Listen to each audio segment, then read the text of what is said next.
Vegetable biryani. ముందుగా బాస్మతి బియ్యం తీసుకొని కనీసం ఒక గంట సేపు నానబెట్టుకోవాలి. ఇప్పుడు ఒక పాన్ తీసుకొని దానిలోకి 2 టేబుల్ స్పూన్ల ఆయిల్ అనేది వేసుకొని కనీసం ఒక 15 జీడిపప్పులు అనేవి వేసుకొని ఫ్రై చేసుకోవాలి. అదేవిధంగా ముందుగా కట్ చేసుకున్నటువంటి కూరగాయలు అనేవి వేసుకోవాలి. ఇక్కడ నేను బంగాళదుంప, క్యారెట్, బీన్స్, బఠానీ అనేవి తీసుకున్నాను. మీ ఆప్షన్ని బట్టి మీకు ఏ కూరగాయలు నచ్చితే ఆ కూరగాయలు తీసుకోవచ్చు. ఇప్పుడు వీటన్నిటిని ఒక ప్లేట్లోకి తీసేసుకోవాలి. కొద్దిగా మెత్తపడితే సరిపోతుంది. ఇప్పుడు అదే పాన్లోకి బిర్యానీ ఆకు, దాల్చిన చెక్క, స్టోన్ ఫ్లవర్, లవంగాలు, నల్ల యాలుక, కొద్దిగా షాజీరా అనేది కూడా వేసుకొని ఫ్రై చేసుకోవాలి. ఇవి కొద్దిగా ఫ్రై అయిన తర్వాత సన్నగా కట్ చేసుకున్నటువంటి టమాటా ముక్కలు కూడా వేసుకోవాలి. మనకి ఇక్కడ టమాటా అనేది మెత్తబడిన తర్వాత ముందుగా ఫ్రై చేసుకున్నటువంటి వెజిటేబుల్స్ అన్నీ వేసుకొని రుచికి సరిపడా ఉప్పు వేసుకోవాలి. ఇప్పుడు దీనిలోకి 1 టేబుల్ స్పూన్ జీలకర్ర పొడి, 1 టేబుల్ స్పూన్ ధనియాల పొడి, 1 టేబుల్ స్పూన్ గరం మసాలా, కొద్దిగా పుదీనా అనేది వేసుకోవాలి. ఇలా వేసుకున్న తర్వాత దీంట్లోకి కొద్దిగా అల్లం పేస్ట్ అనేది వేసుకోవాలి. వెల్లుల్లి అనేది యూస్ చేయలేదండి, ఓన్లీ అల్లం పేస్ట్ అనేది వేసుకున్నాను. ఇప్పుడు దీనిలోకి 2 టేబుల్ స్పూన్లు పెరుగు వేసుకొని మొత్తంగా బాగా మిక్స్ చేసుకోవాలి.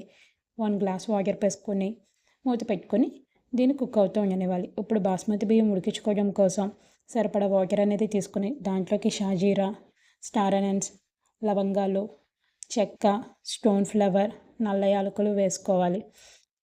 అలాగే 2 యాలకులు కూడా వేసుకొని పుదీనా వేసుకొని 1 టేబుల్ స్పూన్ ఆయిల్ అనేది వేసుకోవాలి. ఆయిల్ వేసుకోవడం వల్ల మనకి బియ్యం అనేది పొడి పొడిలాడుతూ ఉంటుంది. ఇప్పుడు దీనిలోకి రుచికి సరిపడా ఉప్పు అనేది వేసుకోవాలి.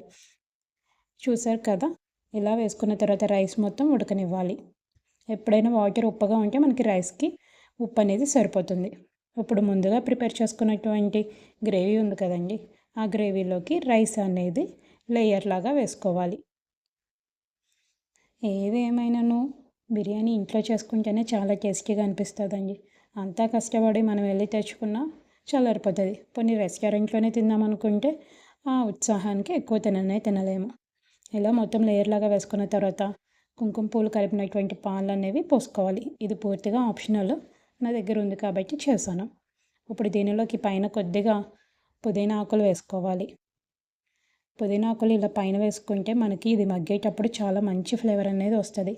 ఫైనల్గా కొద్దిగా జీడిపప్పు అనేది వేసుకోవాలి. ముందు మనం ఫ్రై చేసుకున్నాం కదండి, అదే జీడిపప్పు. ఇప్పుడు దీన్ని కనీసం ఒక 5 to 6 minutes మగ్గనివ్వాలి. చూసారు కదా, 5 minutes తర్వాత నాకు రైస్ ఏ విధంగా ఉందో, ఎంత చక్కగా పొడి పొడిలాడుతూ వచ్చిందో.